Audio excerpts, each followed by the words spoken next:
অপেক্ষা শেষ। যখন পাপের ঘোড়া পূর্ণ হয়, তখন আকাশও চিৎকার করে ওঠে অভয় বাণীতে। শোনো ভারতবাসী, যখন এই পবিত্র মাটিকে কলুষিত করতে অধর্মতার বিষাক্ত ডালপালা বিস্তার করে, যখন নিরীহ মানুষের আর্তনাদে কাঁপে ধর্মের সিংহাসন, ঠিক তখনই আধার চিরে আবির্ভূত হন তিনি, ধর্মের রক্ষাকর্তা, অধর্মের জম।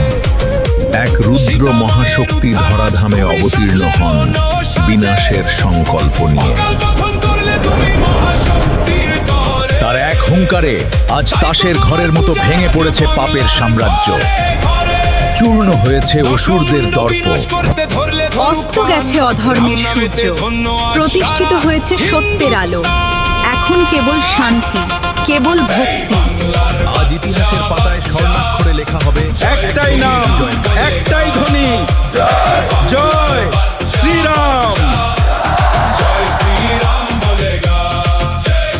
এই স্মৃতি হোক আমাদের শক্তি, আমাদের পরিচয়।